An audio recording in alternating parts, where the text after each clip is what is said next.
వారు అడవి తల్లి బిడ్డలు, ఉడమి తల్లి వారసులు.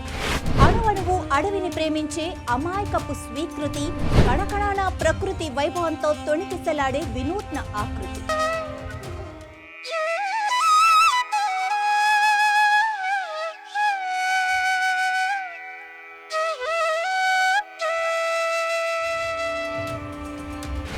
దట్టమైన దండకారుణ్యపు దయనీయ జీవిత వ్యతలు, అభాగ్యులైన గిరిపుత్రుల అమానుష కన్నీటి గాథలు.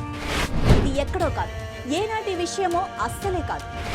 నవ చైతన్యంతో ప్రభంజనమాడే నవీన యుగంలోనూ ఇలాంటి స్థితిగతుల, సభ్య సమాజం తలదించుకునే అత్యంత విషాద పరిస్థితుల.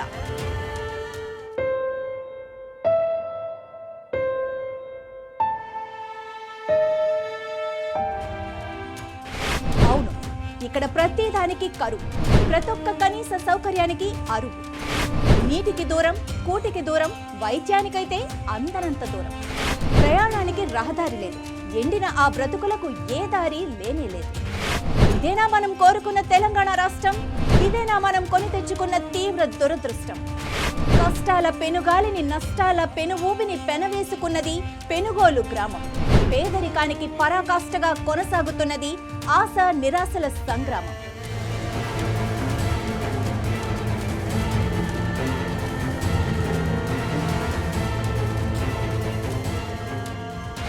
అసలు బయట ప్రపంచానికి ఈ నిజాలు తెలియాలి.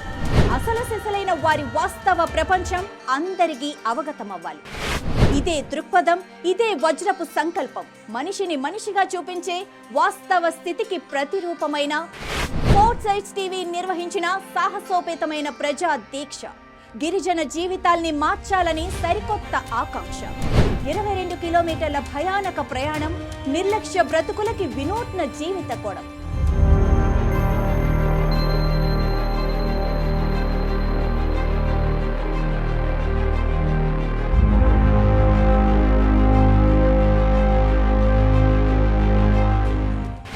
ములుగు జిల్లా వాజేడు మండల పెనుగోలు వాసుల అంతర్గత జీవన ఘోష.